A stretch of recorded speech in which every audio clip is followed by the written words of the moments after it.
Hi, I'm Laura Sarchet, the Inclusive Higher Education GA at the University of Rochester. We're going to talk about strategies for supporting executive functioning. So for context, you may have students from the tour program auditing your classes. You may have students who register with the Office of Disability Resources and receive accommodations in your classes. You may also have other neurodiverse or students with disabilities and neurotypical or students without disabilities in your classes. So our objective for today is that you will leave this workshop with tools to promote executive functioning skills in whatever capacity you work with students. You'll also identify one action step towards your own practice. So just a quick review. Hopefully you have already seen what is executive functioning, the first video on executive functioning put out by our office. And in that video, we talked about the three parts of executive functioning in the brain that deal with working memory, inhibition control, and cognitive flexibility. So these three areas of the brain contribute to several skills that we think of when we think of executive functioning. So skills that have to do with executive functioning are self-monitoring, organization, working memory, flexible thinking, emotional and impulse control, and task initiation. So one way that we can support students who have executive functioning needs is to change our language. So this is actually true of many types of supports when we're dealing with diverse populations or people with disabilities, is to really pay attention to the kind of language that we use. So I have several phrases on the screen that we want to replace with more accommodating phrases that support the executive functioning skills of the people we're talking to. So instead of telling someone that a task that they're trying to do is easy, you could ask them how easy or challenging the task is, and that can kind of help prioritize the task.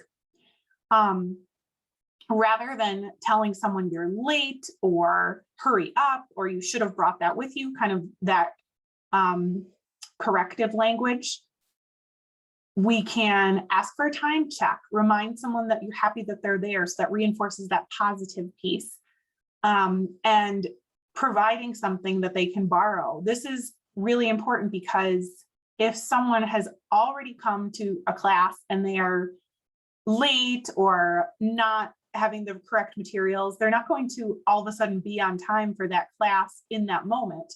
But if we reinforce that we're happy to see them or that they have the supplies that they need, then that can reinforce more timely behavior next time, or bringing the material with them next time rather than compounding on that guilt on top of the situation. Instead of saying, I already told you, we can ask someone to constructively find that information in a different spot. So where can we find that information? And if the student is not sure, we can scaffold and say, well, let's check in the syllabus, or let's check on the professor's website, or let's check on Blackboard. Similarly, telling students they're on their own really doesn't provide any scaffolds for them. We want to provide steps towards building students' independence, but we have to remember that students might need a little more support at the beginning of that process. So suggesting that a student try something on their own, but that they can get support from you if needed, is a really great way to help this. Instead of telling someone to calm down, we can offer a strategy, such as taking some breaths together, or taking a little walk, or taking a break. And then finally, I really want to emphasize this one.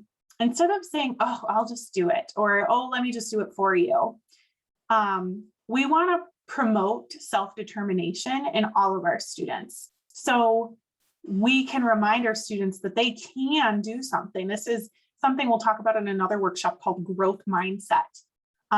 But changing our language really helps remind students that, if we believe in them, they can also believe in themselves, and that hopefully promotes their growth mindset and self-determination.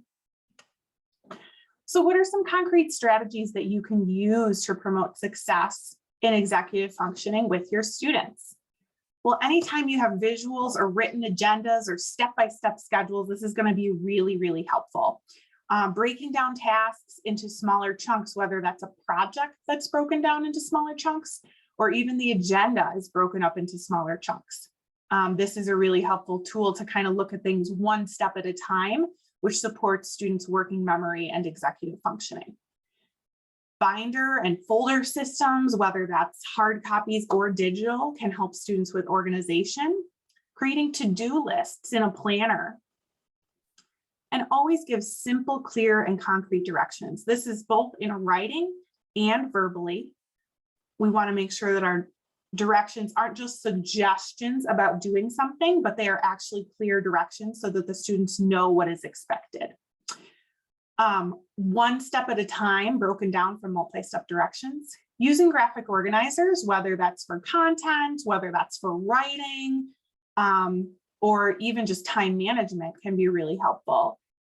Graphic organizers are also helpful when using a project, and the students can kind of break down where they want each project and organize themes and things like that. Using timers or alarms on phones can be helpful. This keeps all of us organized and can be a great strategy to suggest for students, or even use in class for yourself for the whole group. Creating checklists. These can be to-do checklists. These can also be checklists for materials, for like checking when you're leaving. Do you have everything you need for class?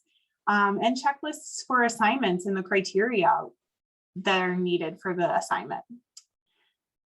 We want to check for understanding by asking students to repeat in their own words. So don't just ask the student, oh, do you understand? And if they nod their head or say yes, they might not actually understand, but they might be trying to comply with us. So we should check with understanding by saying, you know, what in your own words, what do you think that is your job right now? Or what should you do next? This can also work for content clarification by asking the student to teach another student the content in their own words.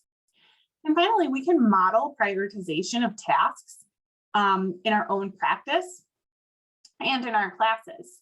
So prioritization is often difficult in task initiation for students with executive functioning needs. So if we model saying, oh, this is the most important thing, so I'm going to get this done first. Just that verbal modeling can provide a really great scaffold and an example for students on how to build executive functioning skills. So I'd like you to take 1 second to do an action step. What is one strategy that you will use this week? Try to be as specific as possible. There's also some other action steps listed on the slide, such as asking a colleague to keep you accountable, viewing another resource, or reaching out to me for professional development. As always, please feel free to reach out if you have other ideas for action steps in your classroom. Please contact me at ihega@rochester.edu or through our website or YouTube channel. Thank you so much.